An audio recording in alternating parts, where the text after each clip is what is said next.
What is going on, Orlando Magic fans? You are here with the Six-Man Show Postgame Live presented by Thrivent. Your Orlando Magic lose tonight. I was about to say your Orlando Magic lose tonight to the Milwaukee Bucks, but that doesn't even feel right.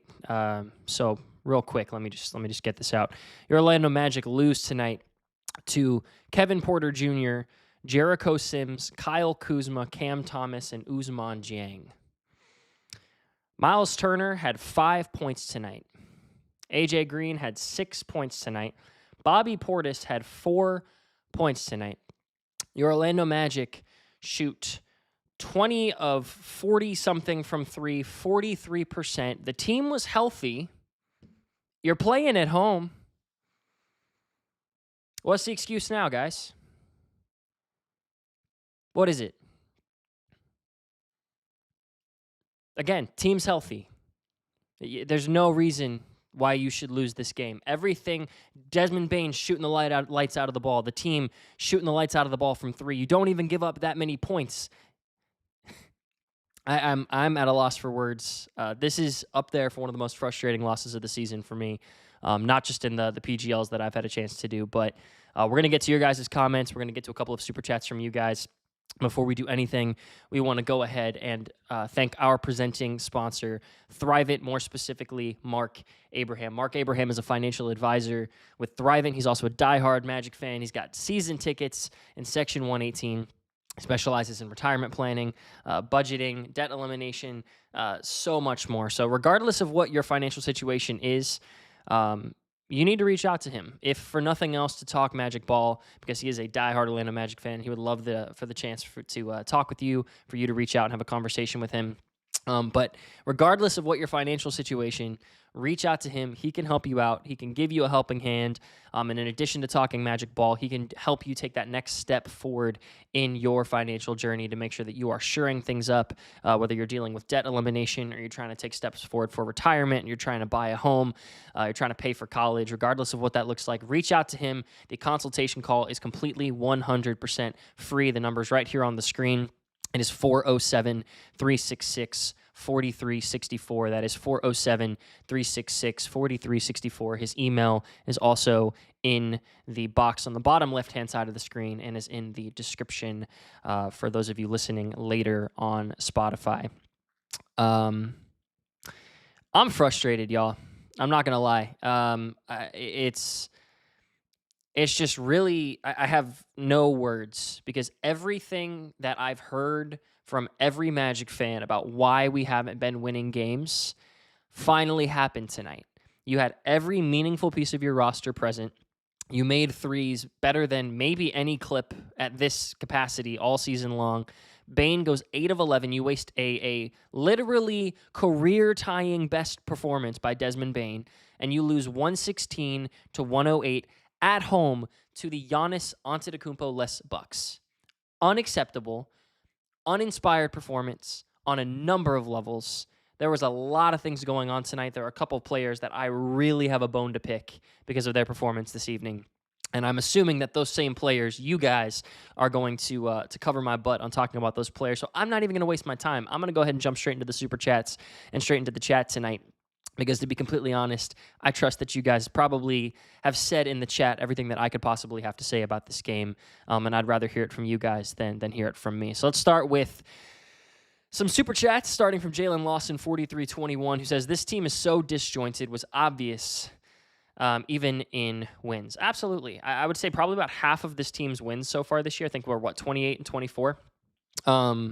I would be shocked if in over half of our wins this year, probably about 14 wins so far this year, I look back on the game and I'm like, that win was pathetic. Like, with this roster and this team, a team should not be winning games like that. Games are being close when they shouldn't be close. You're letting teams back into games that they have no right being in. This team's disjointed. Something's going on. I don't know if it's a coaching issue, or a player issue. There are problems all across the board. And we obviously didn't care enough to do anything meaningful. We didn't think that it was an emergency enough to deal with something at the trade deadline.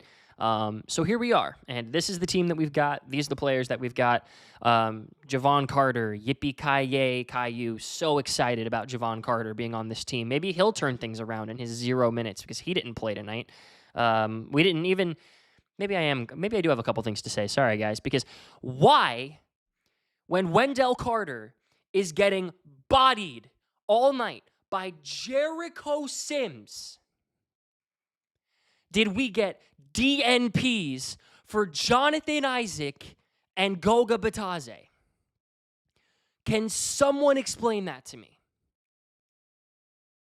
Wendell Carter is not the reason your team lost this game, but he had so many moments in this game where he just clearly did not have it tonight. And you have two other guys who can be a presence in the paint and affect things defensively and at least do something offensively other than miss corner three-pointers in the year of our Lord 2026. What DNPs make no sense to me. Someone explain that to me, please. Another super chat from eCraft4 here. P5 fourth quarter. Let's look at this. 0 of 4 from the field, 2 of 4 from the free throw line. Bad body language.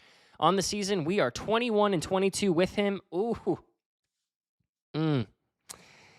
And 8 and 3 without. Desperately need P5 to get his spark back during the break. I don't even have anything to say about that. I don't think those numbers are entirely correct because we have 25 losses and 28 wins, not 29 wins. So we either have 20 and 22 or 7 and 3. One of those is a little off, but doesn't matter. 500 with him, winning record. Granted, small sample size without him. Whatever.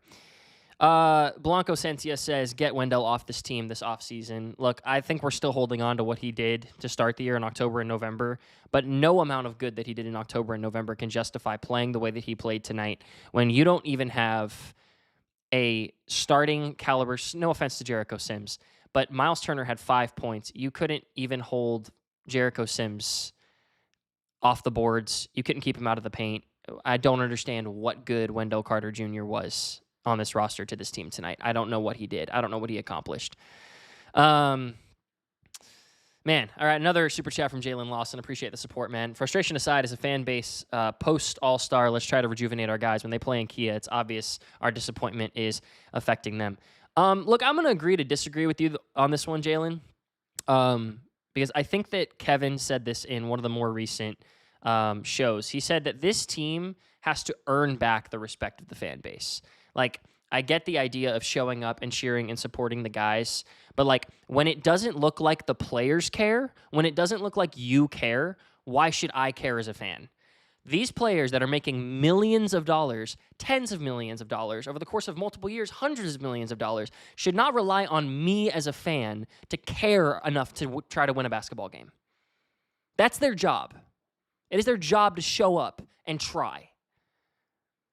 So I apologize, Jalen. Miss me with that. It's if they show up to Kia and they get deflated. No. Give me something to cheer about. Then I will. Okay? Give me something to cheer about. Then I'll cheer.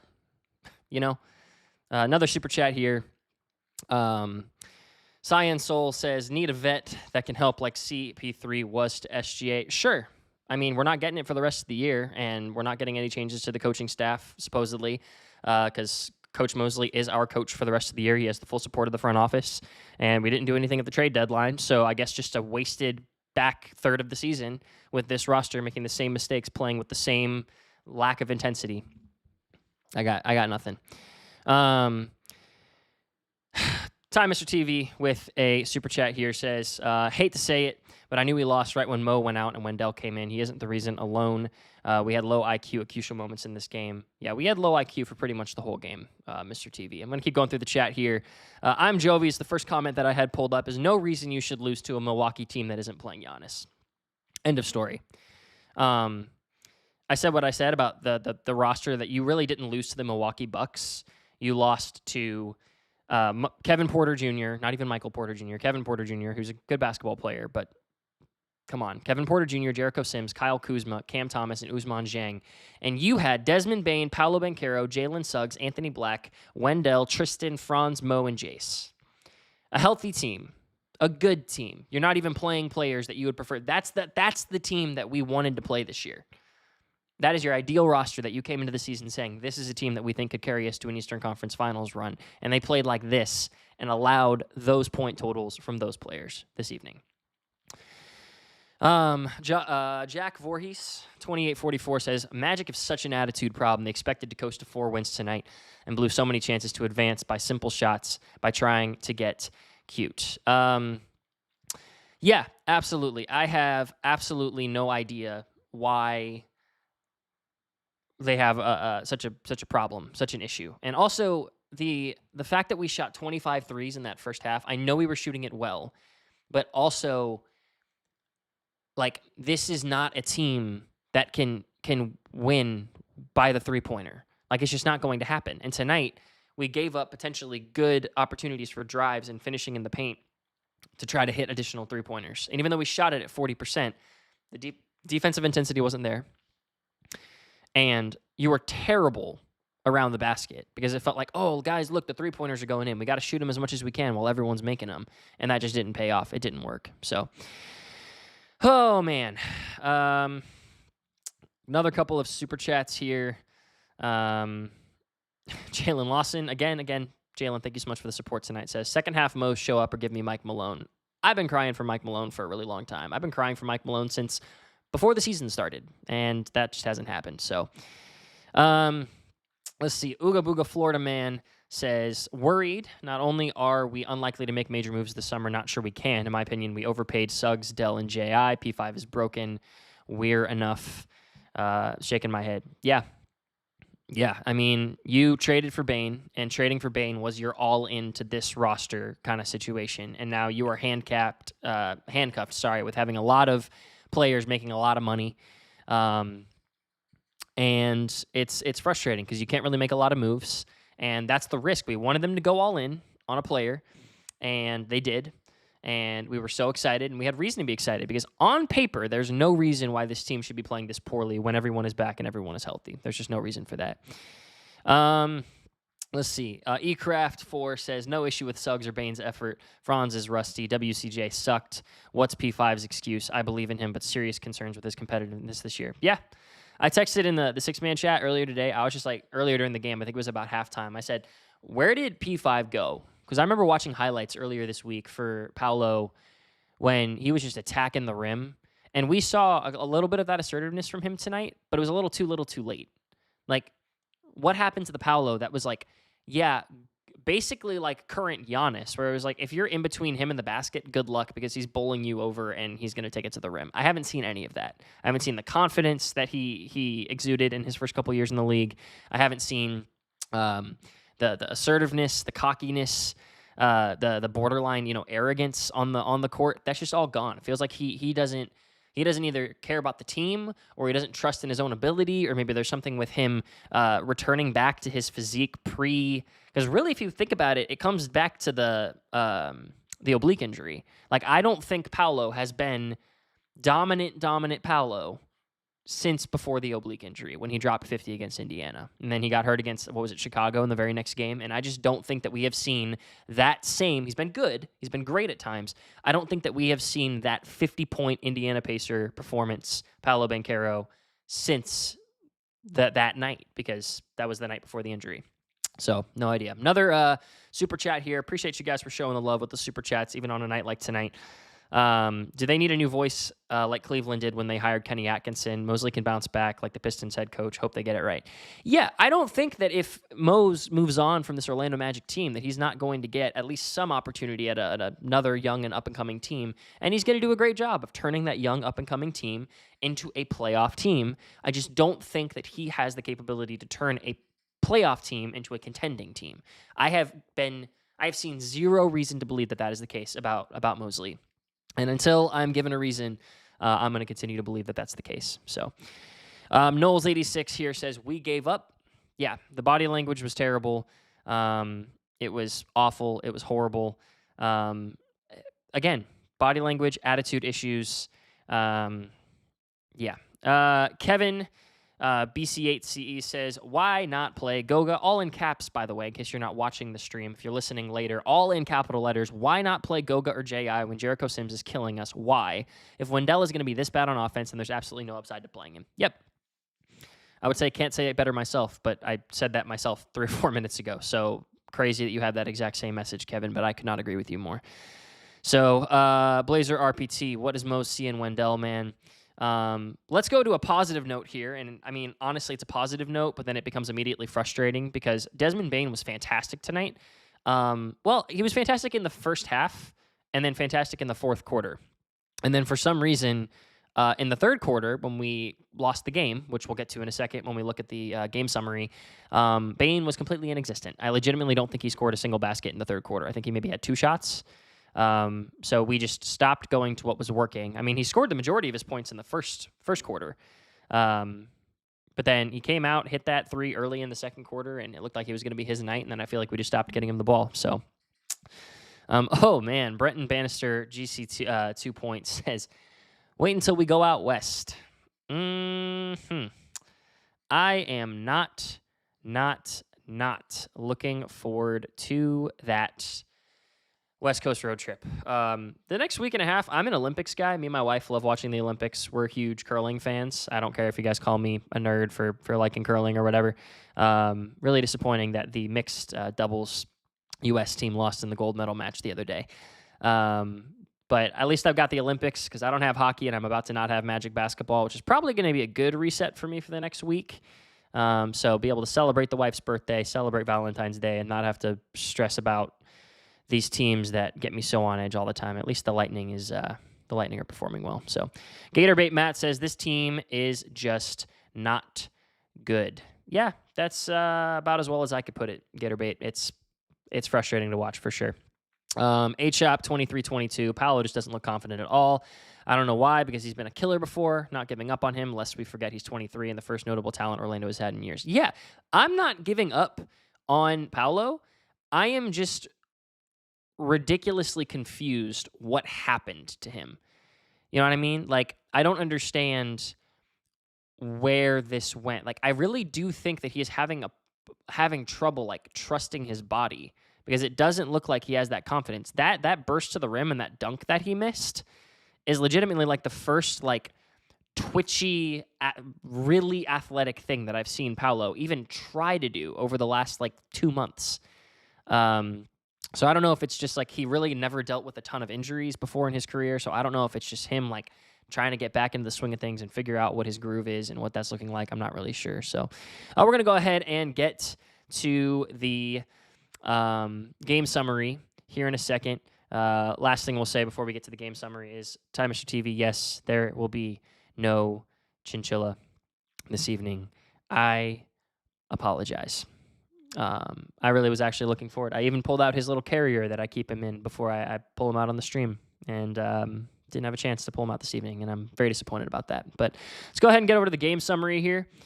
If you look here, you see that you had not a great offensive first quarter. Literally, Bane was your entire offense in the first quarter, but you held Milwaukee to 20, and that was the end of the good defense for the night, apparently, because then Milwaukee outscores you by 5 in the second, 4 in the third, and 3 in the fourth. They outscore you every single quarter. You allowed them to score 32 in the second, 36 in the third. This 36-point third quarter is really where you lost the game, because you couldn't stop Cam Thomas and couldn't stop Kevin Porter for the life of you. An Orlando Magic team finishing a game with 26 points in the paint is the most pathetic thing I've seen all season. Literally, they fell in love with the three and just completely stopped trying to score inside of the arc, and it was awful. 55 bench points from Milwaukee, 31 of those were from Cam Thomas. Literally, you force 15 turnovers. You only get 13 points off of 15 turnovers, which isn't great. Then coming over to here, look at the box score. Obviously, Desmond Bane plays 39 minutes tonight, 11 of 17 from the field, 8 of 11 from 3. Made his only free throw, 5 assists, 2 steals, a block. Did have 4 turnovers, 2 of which I didn't really agree. I think he kind of got, kind of bit a little bit on some of those calls. But let's look at 2 guys in particular. I mean, really 3 guys. Wendell, 1 of 7. 0 of 3 from 3, 11 rebounds, 3 assists, 2 steals, 4 fouls, 6 points, and a -8 from the field. That is just not acceptable from your starting center. I mean, you got 11 rebounds, which is great, but 1 of 7 from the field, I don't know. And Jalen, if I'm being honest, I hadn't really checked out the box score before looking at it now. I felt like he had a better night than 5 of 14. Maybe it's just because those threes were in such quick succession. But I guess he did struggle a little bit in the first half now that I'm thinking back on it. But you wasted Jalen Suggs double-double here, 16 points, 10 assists, -2. And then again, someone explain. I popped off earlier in the stream, and that was just unlike me. But someone explain why, when you were clearly having issues with your center play and stopping the internal play of the Milwaukee Bucks, you don't get either of your bigger guys who have shown an ability to play defense in the paint when your number one struggle was playing defense in the paint. Can someone explain that to me? Because I'm just at a loss for words for that. It makes absolutely no sense to me. Let's go ahead and get back to the chat here for a few minutes. I don't have the emotional wherewithal to carry on this conversation for much longer tonight, which is really disappointing because this is the last game before the All-Star break, our last game in, I think, 8 days. So it's really disappointing that we're going out like this, but frustrating way to go out. Man, I'm just trying to not beat a dead horse because probably about 90% of these comments here are about Paolo, Wendell Carter, and the front office not making any moves, and I feel like that we've absolutely just beat those to death. So, Stephen Miller 1203 with a very good point here. This is why we wanted Cam and not the bald guy who played 0 minutes.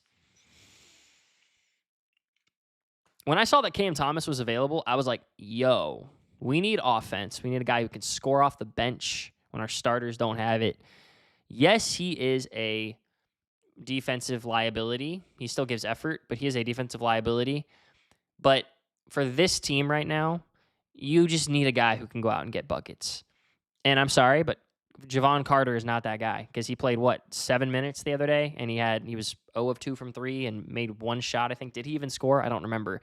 So Milwaukee picks up Cam Thomas as their post-trade deadline acquisition to fill out their roster, and we pick up Javon Carter, which just shows, I don't know. I don't know. I have nothing to say about that, and I feel like that's a whole other tangent that I could potentially go on. But, man, Paolo.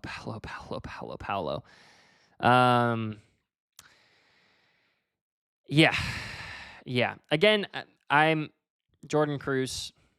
You're expressing frustration, and this is just one more thing that I wanted to say. Jordan Cruz says Mosley sucks, and my angle is less that Mosley sucks, and one that I just don't understand why he does the things that he does. Like, what you have clearly isn't working, but he's just such a ride with what we've been doing all game kind of guy that he's terrible at in-game adjustments. He's decent, I'll say decent at halftime adjustments, but in-game adjustments, after timeouts, things like that. It just feels like everything that he does between opening tip and halftime, and then like 6 minutes into the third quarter and the end of the game, it has just no effect and no positive impact on the game. And it's just very frustrating. And again, we've seen that he's a player's coach. He's great at rallying guys together and inspiring them to get the best out of them. That's great. But I just haven't seen what we need to see out of a guy like Mosley, that he's capable of taking us to the promised land. Matthew Thomas 8221 here says that the Bucks are not trading Giannis for Paolo. Paolo is essentially a bad contract at this point. Yeah, the money matches, but something that we need to consider, guys, is that I don't think right now, but the Bucks would be stupid to do a Giannis for Paolo. What have you seen out of Paolo this year where you're like, yep, 1 for 1. We're going to give you our MVP caliber, one of the faces of the league players, and you can get us back this guy who has been a shell of himself for the last season and a half. Why, if you're Milwaukee, would you do that? You know, yes, the finances match, but on a logistical, what has Paolo shown us as Magic fans? We're not even high on Paolo right now, and Paolo's our guy. What makes us think that Milwaukee is going to trade their generational, once in a lifetime kind of player for a guy like Paolo? Like, why would we think that they would do that? Right now, I wouldn't. You know, if I'm Milwaukee, I wouldn't. I would not give up Giannis for Paolo with the way that Paolo has been playing. He is not, I wouldn't call him a bad contract, but like the way he is playing right now, like he is not worth what it would cost to acquire him in any capacity. So, all right. A lot of complaints about the front office, a lot of complaints about coaching. a lot of comments about Cam Thomas, who it just would have been very nice for us to pick up someone like him who could just make buckets off the bench. And feels like a lot of other teams have that guy, and we just don't. So last thing I'll say before we jump over to the standings and the games for the evening is more the first half of this comment here. Banchero, Bain, Wagner, Suggs, and Black. Too talented of a team to be barely over 500. And Harry, I also do agree that it's time for Mose to go, but I mainly wanted to pull this comment up because I agree with the first half, is this team is too good to be losing games tonight. Their three best players that were on the court all had subpar games, and you're losing to five guys who should not be able to go toe-to-toe with our five guys. But it looked like Kevin Porter Jr. and Cam Thomas had more confidence than Paolo Banchero out there on the court. And as much as I respect players like Cam Thomas and Kevin Porter Jr., they should not have the right to play with the confidence that Paolo does, because Paolo should have the confidence of a top 25 player in the NBA, because he should be a top 25 player in the NBA. So let's go ahead and clear this out. We're going to go ahead and head on over to the games for this evening. Right now, the Clippers and the Rockets are pretty tight in the fourth quarter. Once this is over, if you want to go ahead and head on over and catch that. Kind of interesting that the Clippers are up on the Rockets here when the Clippers had a little bit of a fire sale with Zubac heading out and Harden heading out. So the fact that they're kind of hanging toe-to-toe with the Rockets is an interesting game. Timberwolves taking care of business against the Trailblazers, 17-point lead in the fourth quarter. The Heat are up 10 with 9 minutes to go in the game over the Pelicans. The Thunder are absolutely just thrashing the Suns, 71-44. It's not even close. This Jazz team are taking care of the Kings. Look, here's the thing. I know that the Jazz have been in the media right now for a lot of the wrong reasons, for trying to sell games and the most obvious tank job that we've seen in quite a long time here in the NBA. But I think that a part of this that we're seeing that we're not talking enough about is we were questioning the Jazz for making that Triple J trade. And I think that if anything, we're seeing that they might have known something that we didn't about what they had in Utah. The fact that they have gone up toe-to-toe, I know it's the Kings. I know that they're up 30 borderline on the Kings right now, and the Kings are the worst team in the NBA this season. But the Jazz might have something that we're not giving them enough credit for, to be honest. Grizzlies are up 52-44. The Nuggets are up 52-44 on the Grizzlies. The Warriors are playing the Spurs in a few minutes on ESPN. Looks like that game's about to get started. The Hornets take care of business against the Hawks. If you did not, somehow you're living under a rock and you did not see that Hornets-Pistons brawl, go ahead and just type in Hornets and Pistons on your in your social search and look that one up, because that was fascinating. Throwback to Malice at the Palace from 20-something years ago. Just bringing it back to their roots for sure over in Detroit. Cavaliers take care of business against the Wizards. Sam Merrill had 7 3-pointers at halftime, and I believe he only had 1 or 2 in the entirety of the second half. So it looked like he was on Clay pace to potentially set that 3-point record, and then definitely cooled off once they went in the locker room. We know about that game. Not going to talk about that. The Celtics take care of the Bulls 124-105. Pacers take care of Brooklyn 115-110. The Knicks beat the 76ers by 50, 138-89, and the Pistons beat the Raptors 113-95. Let's go ahead and refresh these standings here. Most of the teams ahead of you win tonight. Some of them have not been reflected in the standings quite yet, but the Orlando Magic are the 7th seed in the Eastern Conference at 28-25. You were 2 games back at the Philadelphia 76ers at the 6th seed. You were 3.5 back of the Raptors at the 5 seed, and you are 5 games back of the Cleveland Cavaliers in the 4 seed, and that is the goal. That was the goal this whole offseason, and the whole season up to this point has been to get a top 4 seed and be a home court advantage team in the playoffs, and that is just feels like a dream that is slipping more and more with each passing day. Anyways, ladies and gentlemen, thank you so much for joining us this evening. Go ahead and leave a like. Tune in first thing in the morning for Jonathan and Kevin. I believe that they are probably recording the show as we speak. I don't know if they'll be nearly as frustrated as I was about this game, but I know that they'll definitely have a couple of things to say. And it'll be their last podcast before the All-Star break. So I don't know, guys. I feel like the roller coaster of the season just keeps going. It just continues over and over and over again, and it's frustrating because every time it feels like this team gives you a semblance of hope. I came out ready to have Rocket the Chinchilla join us this evening as he's staring me down in his cage right here. It's like he's mocking me. What a rude individual. I came ready to celebrate the Magic's first 4-game winning streak of the season, and then I said those words out loud to myself and to my wife earlier, and I was like, it's pathetic that with the expectations we had for this team is 50 games into the year, and we do not 53 games into the year, and we do not have a 4-game winning streak. The season's been a disappointment. Tonight was a disappointment. This is not how we wanted to feel going into the All-Star break with an effort like the guys put out tonight. Just very little to be optimistic about, and with the trade deadline in the past and no coaching change on the horizon, it's very difficult. But all that to say, the Olympics are going on. Go root on Team USA for the next couple of days. If you haven't picked up a Peacock subscription, now is a great chance to do it. Just do it. There's so much Olympic coverage going on from first thing in the morning to like 6 o'clock in the evening. It's a fantastic, fantastic time. Make sure that we show up to support Jace Richardson in the dunk contest. I'm not exactly sure what day that is. Tune into the podcast in the morning, and I'm sure they're going to be talking about that, if not talking about it on the following podcast that's going to be coming out on Monday. Thank you guys so much for joining us this evening. I am sorry that there was not more of an opportunity to talk about positivity. I'm sorry that we had to go out this way into the All-Star break, but happy All-Star break. Here's hoping that these guys get off their feet, they get rested, and they come out shot like they are shot out of a cannon after the All-Star break for that West Coast road trip. I am not expecting them to, but I'm hoping that they prove me wrong. Ladies and gentlemen, this has been Sam with the Six Man Show Postgame Live. We'll see you on the other side of the All-Star break, and until then, let's go Magic.